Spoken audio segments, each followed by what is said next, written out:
Well, hello everybody. I was zapped earlier, but I'm going to see how this one goes. I'm not talking real politics for the actual parties in Canada, so we'll see if I don't get zapped. I mean, I was right in the middle of the city. I shouldn't be.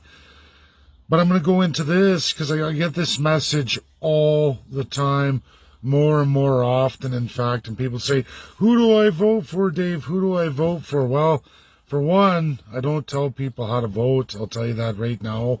It's a personal decision, an educated decision, each and every one of you. It's one of the limited real freedoms we have in Canada. I can promise you there are two rights and freedoms you all, as Canadians, First Peoples, everybody have a right to. That's one, voting, and two, establishing your own party. Now, under two, establishing your own party, you also have the option of voting for yourself. That's right, folks. You don't have to choose A, B, C, D, or E. You can, in fact, run as an independent in any provincial election in a province you live in. Generally, I'd hope. A lot of politicians like to parachute into other provinces just to upend elections themselves, join political parties in another province they have no love of, or even in districts they've never lived in before, run for a party or other and pretend like they're going to fight for the electorate in that area. That's all fabricated lie. I've seen it many, many times before. In fact, my home city of Edmonton, one of the provincial regions that went a particular way and got very, very strong. 6 of them, in fact, record in Alberta politics, and they all got parachute candidates from Ottawa. Edmontonians no wiser. People just go with the party, didn't realize that they had, in fact, given away everything of their electorate to another province, legally. So if you're disenfranchised and you're one of those people who's messaging me, there's been a pile, and you say, Dave, who do we vote for? I'm disenfranchised. What do I do? Which is the best of the rapists? Which of the parties currently who's raping all Canadians and destroying the First Peoples do I vote for? Well, the answer is simple, folks. Take number 2, the only other right and freedom you truly have as Canadians. Run in politics yourself. Do it as an independent. You'll save yourself money. Don't donate to these crud parties. Don't do it anymore. I can promise you, the design is exactly the same as South Africa and all UNSC reports of that most racist, disgusting display of inhumanity on the lines of Nazi Germany, Japan, all colonials. We can go on and on, folks. In history, living history, since World War I and then absolutely after World War II, it goes on and on. Canada's never been changed. We fly under the radar. The government here is very smart as being the oldest Nazi system in the world because it's colonialism. Colonialism and Nazism. Nazism is just one distinguished form of colonialism. That's it. You'll find Japan did the same thing. What was Japan? A colonial country. You can go on and on and on. All empires, all age of kings and queens, emperors, that's reality. Something to be out since World War II, but has not been moved the slightest since World War II. Now, folks, if you're disenfranchised and there's no political party you like, or you can't wait for 2025 and you have a by-election, then you know what? Run in your riding as an independent. The best form of strike would be to have a ballot for the general electorate of any given area, whether it's federal, provincial by-election or provincial general election, is to run as an independent. Think about it. If you had 100 independents on a provincial ballot, let's say, or a federal by-election, let's say. Can you imagine what that would do to the system? There is your striking back at a corrupt system. That is probably the best action you can do. I can't solve individual thought processes and how you're going to go forward. I give the freedom to you. That is absolutely what constitutionalism is about. It's not about all my beliefs. I have strong beliefs on many things that differ from many people. I just give truths, whether that's left, right, spectrum. But I promise you, it's all about taking the puritocracy and coming down the scale, down here to you, the people. And when educated properly by the greatest minds in the world, in town hall format for every citizen over the age of 18, you will all, first people, black, brown, yellow, white, doesn't matter. You, the people, will make the right decision every time. I have tremendous faith in the people when they receive that education. And that could be 3 to 6 months. It's not even a huge cost. It's in the millions of dollars. Canada-wide, it's in the $165 million range. Cheaper than anything Canada does on a daily basis, very autocratically, that costs all of you a tremendous amount. Think about 1,000 referendums in one.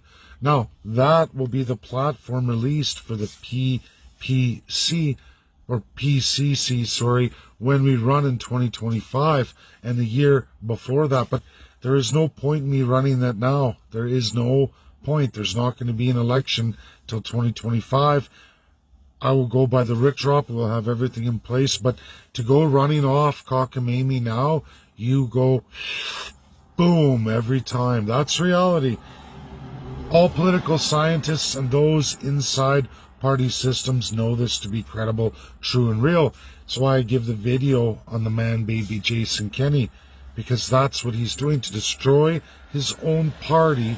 He would rather see the power go to one Rachel Notley and NDP. He said, if you guys aren't watching, for at least Alberta, NDP's in full campaign mode. They just are running ad after ad in the NHL playoffs, at least in the Battle of Alberta. Millions watching. And what do you think millions of Albertans are thinking? Wow, that Rachel Notley, there's the leader. Where's the Conservative Party? Where's anybody else? Zero, nowhere. And absolute statistics and politics, anyone credible will tell you, if you're not campaigning 1 year solidly, aggressively before an election, or out there with a visible leader, with a direction, a platform, you're going nowhere fast, and we will see Alberta vote NDP. I'll hit NDP with the constitutionalism, but I already know that's their view on it. They are very autocratic, the worst of all the mainstream parties in that respect. But as for how people vote and voting for their heart and their choices, if you want to see change, run for yourself. Stop giving all these parties money. They're one crown, one voice, in absolute high-end autocracy. It's a square box, you guys. That's political science. Here's a center dot. There's an up and down scale. Up here is autocracy. That's you, the Canadian citizen. The illusion of democracy. You're way up here. Appointed governments, provincially the most autocratic, extreme. Now you have a right and left narrative on that, but at the end of the day, you're completely autocratic, meaning your views don't matter. Unions don't function well in this day and age. Inflation out of control. Wages, they never match inflation. I can show you they don't. Have unions at least led the charge on wages? Sure, for years they did. But did they ever beat the inflation, really? No. And right now I can tell you, in the GTA, liberal stronghold of Canada, I can tell you all the unions saw maybe half the inflationary rate in this year's promised raises. half the inflationary rate. What does that spell? Disaster. It means you can kiss the housing bubble crisis goodbye because it's going to implode. It means a 1980s turn your keys in, say goodbye to your house, get used to being famine. A massive wealth transfer to the only wealthiest of the wealthy, first class elite. And it's hilarious. They nail Fort McMurray and Alberta in the 80s as, look at their system's crap. But now today, it will be the GTA followed by Vancouver will be the first to fall and experience the absolute reality of what Alberta went through in the 80s. That's a fact. A fact. There's no amount of subsidy. There's no amount of equalization. There's no amount of transfer that can see anybody through this. It's all maxed out, folks. All maxed out. I guess the federal government can mortgage absolutely against all the land that should be settled for all Canadians and First Peoples, but it isn't. Forever and a day, federal, provincial Crown land. Not Queensland, it's federal and provincial Crown land, as outlined in your Constitution, forever and a day since 1867. Now, the call for provincial constitutions, just like the federalism of the United States of America and the Russian Federation, was called for. Our two very, very close neighbors and the absolute most powerful allies of World War II, Canada's surrounding neighbors. Stop looking at the world from left to right and thinking Russia is a million miles away from you. They share your Arctic border by a massive 2,000-mile stretch. Your next door neighbor. Below you is the United States of America. Tomorrow, I'm in live on a high-end academic institution in the United States of America with strong ties to SCOTUS USA and strong ties to the London Supreme Court of the United Kingdom. I hope my question goes through. I hope I get a little stage to give it. I hope, because I can tell you, is it UK that's affecting USA and Russia, or is it their very closest and nearest neighbor with the largest shared borders, Canada? Canada. What's corrupting Russia? What's corrupting the United States of America? I don't think it's UK. UK is not the 1867-1982 Consolidated Act of Canada's Constitution. No, it isn't. That was the British Empire in the absolute age of colonialism and then into the League of Nations that was destroyed. Now, Canada still lives in that exact system that warps and perverts the United States of America, all but completely warped the President of the United States, one Joe Biden, who would give his right leg to have that very high-end autocratic power, the illusion of democracy, a fake federalism, and that narrative from the royal family that wants to see that alive and well today in their rewritten Commonwealth Charter 2012 and the very brand new Atlantic Charter betraying absolutely everything every Canadian and world's allied citizens, veterans of yesterday, fought and died for in World War II, to bring you the Charter of the UN. Absolutely. The United Nations Permanent 5 Security Council members and what they've bound and ratified in international law. None of that exists for Canada. It's not Canada's narrative. It's definitely not the royal family's narrative.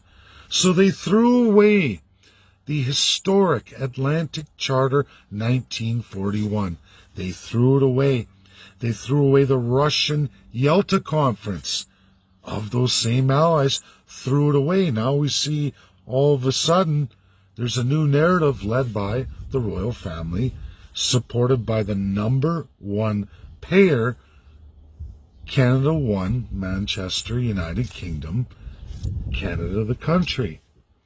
who still exists with the same colonial, imperial, destructive power of a corrupt constitution. 1867-1982 consolidated. Read the first two-thirds. It's sick, perverse, and radical. My girls are here. Lunchtime. We're taking the dog for a walk. I gotta go. Hi, girls. I'm on Facebook Live. Bye, everybody. I'm gonna go have a little bit of fun. Bye now.